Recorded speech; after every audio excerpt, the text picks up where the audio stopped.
नमो भगवते वासुदेवाय। 20वां अध्याय। अन्य 6 द्वीपों तथा लोकालोक पर्वत का वर्णन। श्री सुखदेव जी कहते हैं, राजन, अब परिमाण, लक्षण और स्थिति के अनुसार प्लक्षादि अन्य द्वीपों के वर्ष विभाग का वर्णन किया जाता है। जिस प्रकार मेरु पर्वत जम्बू द्वीप से घिरा हुआ है, उसी प्रकार जम्बू द्वीप भी अपने ही समान परिमाण और विस्तार वाले खारे जल के समुद्र से परिवेष्टित है। फिर खाई जिस प्रकार बाहर के उपवन से घिरी रहती है, उसी प्रकार क्षार समुद्र भी अपने से दुने विस्तार वाले प्लक्ष्व द्वीप से घिरा हुआ है। जम्बू द्वीप में जितना बड़ा जामुन का पेड़ है, उतने ही विस्तार वाला यहाँ सुवर्णमय प्लक्ष पाकर का वृक्ष है। उसी के कारण इसका नाम प्लक्ष द्वीप हुआ है। यहाँ 7 जीवाओं वाले अग्निदेव विराजते हैं। इस द्वीप के अधिपति प्रियव्रत पुत्र महाराज इत्मजीव थे। उन्होंने इसको 7 वर्षों में विभक्त किया और उन्हें उन वर्षों के समान ही नाम वाले अपने पुत्रों को सौंप दिया तथा स्वयं अध्यात्म योग का आश्रय लेकर उपरत हो गए। इन वर्षों के नाम शिव, यवस, सुभद्र, शांत, क्षेम, अमृत और अभय है। इनमें भी 7 पर्वत और 7 नदियां ही प्रसिद्ध हैं। वहाँ मणिकूट, वज्रकूट, इंद्रसेन, ज्योतिष्मान, सुपर्ण, हिरण्यष्ठिव और मेघमाल ये 7 मर्यादा पर्वत हैं तथा अरुणा, नृम्ना, अंगिरसी, सावित्री, सुप्रभाता, ऋतंभरा और सत्यंभरा ये 7 महानदियां हैं। वहाँ हंस, पतंग, उधर्वायन और सत्यांग नाम के 4 वर्ण हैं। उक्त नदियों के जल में स्नान करने से इनके रजोगुण तमोगुण क्षीण होते रहते हैं। इनकी आयु 1000 वर्ष की होती है। इनके शरीर में देवताओं की भांति थकावट, पसीना आदि नहीं होता और संतानोत्पत्ति भी उन्हीं के समान होती है। वे त्रयी विद्या के द्वारा तीनों वेदों में वर्णन किए हुए स्वर्ग के द्वारभूत आत्मस्वरूप भगवान सूर्य की उपासना करते हैं। वे कहते हैं कि जो सत्य, अनुष्ठान योग्य धर्म और ऋत प्रतीत होने वाले धर्म, वेद और शुभाशुभ फल के अधिष्ठाता है, उन पुराण पुरुष विष्णु स्वरूप भगवान सूर्य की हम शरण में जाते हैं। प्लक्ष आदि 5 द्वीपों में सभी मनुष्यों को जन्म से ही आयु, इंद्रिय, मनोबल, इंद्रिय बल, शारीरिक बल, बुद्धि और पराक्रम समान रूप से सिद्ध रहते हैं। प्लक्ष द्वीप अपने ही समान विस्तार वाले इक्षु रस के समुद्र से घिरा हुआ है। उसके आगे उससे दुगुने परिमाण वाला शाल्मली द्वीप है, जो उतने ही विस्तार वाले मदिरा के सागर से घिरा है। प्लक्ष द्वीप के पाकर के पेड़ के बराबर उसमें शाल्मली सेमर का वृक्ष है।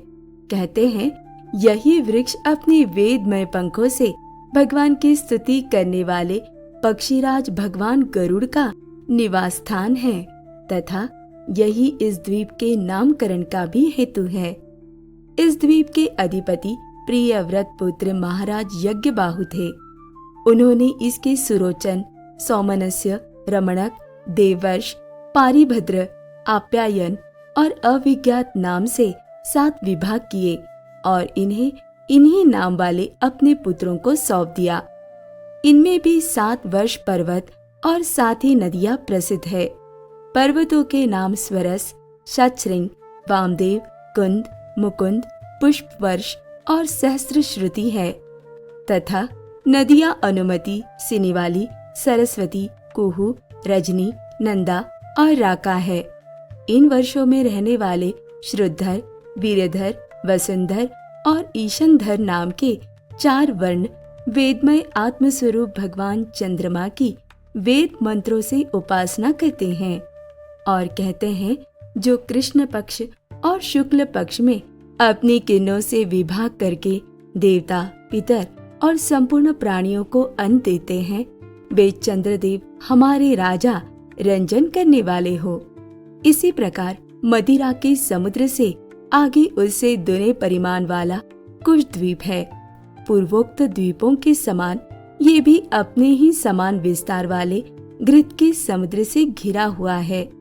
इसमें भगवान का रचा हुआ एक कुशों का झाड़ है। उसी से इस द्वीप का नाम निश्चित हुआ है। वह दूसरे अग्निदेव के समान अपनी कोमल शिखाओं की कांति से समस्त दिशाओं को प्रकाशित करता रहता है। राजन, इस द्वीप के अधिपति प्रियव्रत पुत्र महाराज हिरण्यरेता थे। उन्होंने इसके 7 विभाग करके उनमें से एक एक अपने 7 पुत्र वसु, वसुदान, दृढ़रुचि, नाभिगुप्त, स्तुत्यव्रत, विविक और वामदेव को दे दिया और स्वयं तप करने चले गए। उनकी सीमाओं को निश्चय करने वाले 7 पर्वत हैं और 7 ही नदियां हैं। पर्वतों के नाम चक्र, चतुर्श्रृंग, कपिल, चित्रकूट, देवानिक, उधर्वरोमा और द्रविण हैं। नदियों के नाम हैं रसकुल्या, मधुकुल्या, मित्रविंदा, श्रुतविंदा, देवगर्भा, घृतच्युता और मंत्रमाला।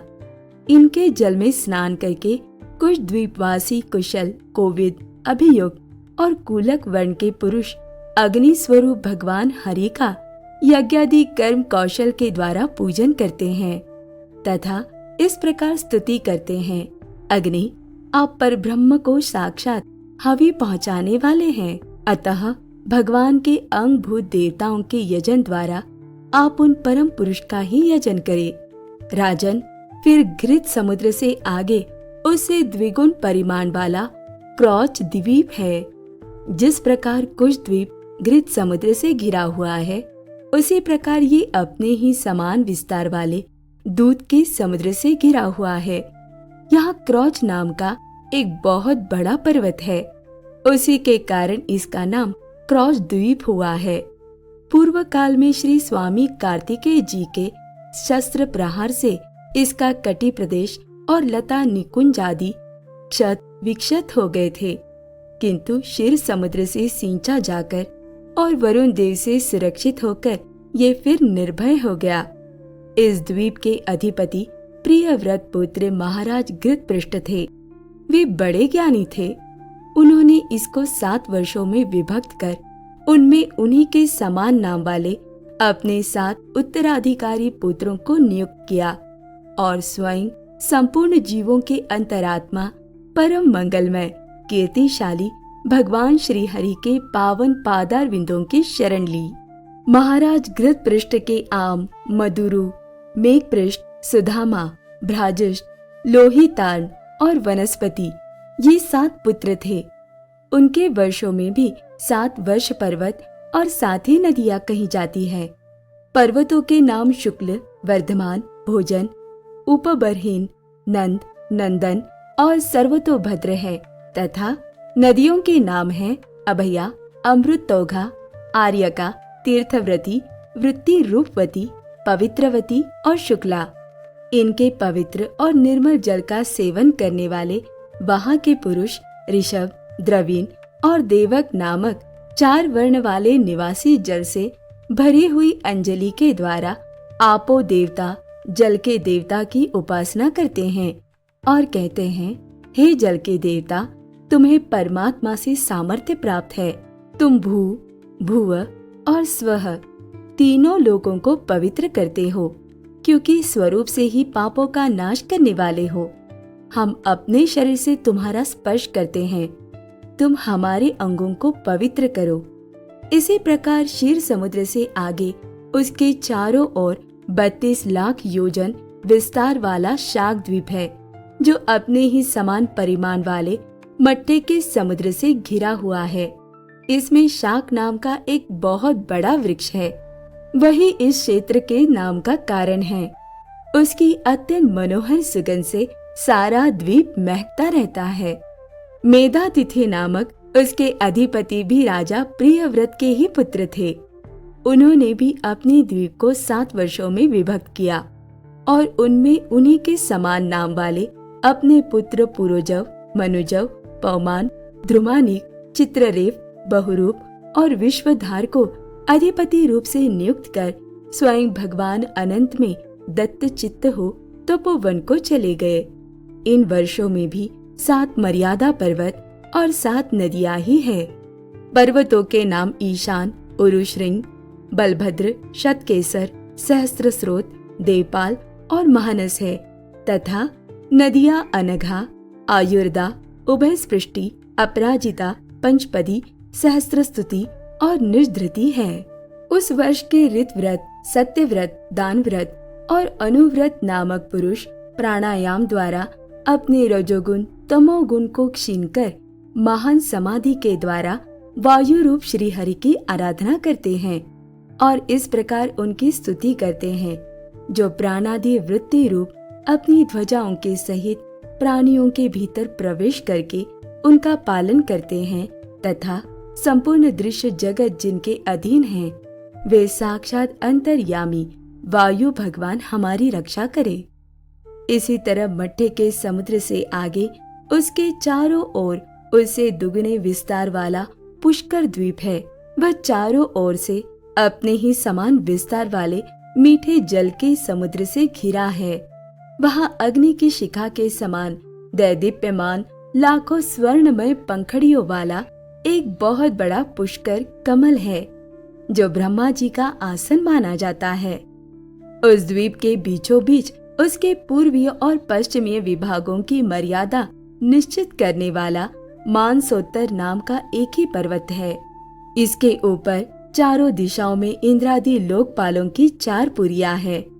इन पर मेरु पर्वत के चारों ओर घूमने वाले सूर्य के रथ का संवत्सर रूप पहिया देवताओं के दिन और रात अर्थात उत्तरायण और दक्षिणायन के क्रम से सर्वदा घूमा करता है। उस द्वीप का अधिपति प्रियव्रत पुत्र वितिहोत्र भी अपने पुत्र रमणक और धातकी को दोनों वर्षों का अधिपति बनाकर स्वयं अपने बड़े भाइयों के समान भगवत सेवा में ही तत्पर रहने लगा था।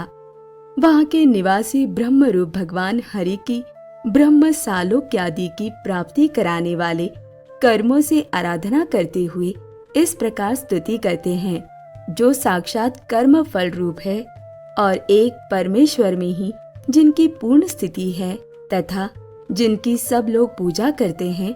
ब्रह्म ज्ञान के साधन रूप उन अद्वितीय और शांत स्वरूप ब्रह्म मूर्ति भगवान को मेरा नमस्कार है।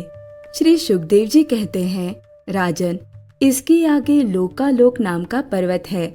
ये पृथ्वी के सब और सूर्य आदि के द्वारा प्रकाशित और अप्रकाशित प्रदेशों के बीच में उनका विभाग करने के लिए स्थित है।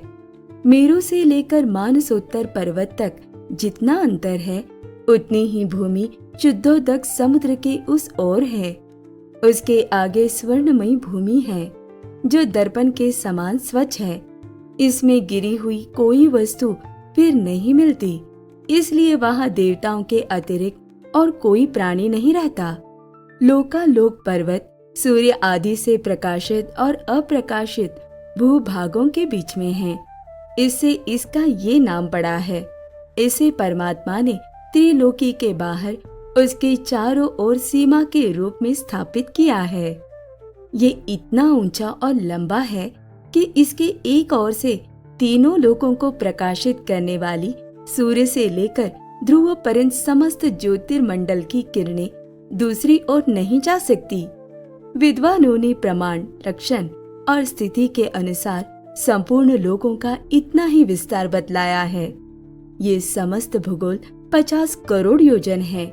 इसका चौथाई भाग अर्थात 12.5 करोड़ योजन विस्तार वाला ये लोकालोक पर्वत है।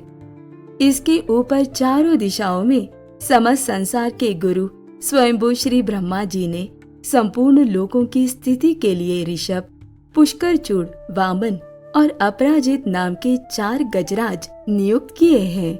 इन दिग्गजों की और अपने अंश स्वरूप इंद्रादि लोकपालों की विविध शक्तियों की वृद्धि तथा समस्त लोकों के कल्याण के लिए परम ऐश्वर्य के अधिपति सर्वांतर्यामी परम पुरुष श्री हरि अपने विश्वक्सेन आदि पार्षदों के सहित इस पर्वत पर सब ओर विराजते हैं। वे अपने विशुद्ध सत्व श्री विग्रह को जो धर्म, ज्ञान, वैराग्य और ऐश्वर्य आदि 8 महासिद्धियों से संपन्न है, धारण किए हुए हैं। उनके कर कमलों में शंख, चक्रादि आयुध सुशोभित है। इस प्रकार अपनी योग माया से रचे हुए विविध लोकों की व्यवस्था को सुरक्षित रखने के लिए वे इसी लीलामय रूप से कल्प के अंत तक वहाँ सब और रहते हैं। लोकालोक के अंतर्वर्ती भूभाग का जितना विस्तार है, उसी से उसके दूसरी ओर के अलौक प्रदेश के परिमाण की भी व्याख्या समझ लेनी चाहिए। उसके आगे तो केवल योगेश्वरों की ही ठीक ठीक गति हो सकती है। राजन, स्वर्ग और पृथ्वी के बीच में जो ब्रह्मांड का केंद्र है, वही सूर्य की स्थिति है। सूर्य और ब्रह्मांड गोलक के बीच में सब ओर से 25 करोड़ योजन का अंतर है। सूर्य इस मृत अर्थात मरे हुए अचेतन अंड में वैराज रूप से विराजते हैं। इसी से इनका नाम मार्तंड हुआ है। ये हिरण्यमय ज्योतिर्मय ब्रह्मांड से प्रकट हुए हैं, इसलिए इन्हें हिरण्यगर्भ भी कहते हैं। सूर्य के द्वारा ही दिशा, आकाश, द्युलोक, अंतरिक्ष लोक, भूरलोक, स्वर्ग और मोक्ष के प्रदेश, नरक और रसातल तथा अन्य समस्त भोगों का विभाग होता है। सूर्य ही देवता, तिर्यक, मनुष्य, सरीसर्प और लता वृक्षादि समस्त जीव समूहों के आत्मा और नेत्रेंद्रिय के अधिष्ठाता है। ओम नमो भगवते वासुदेवाय।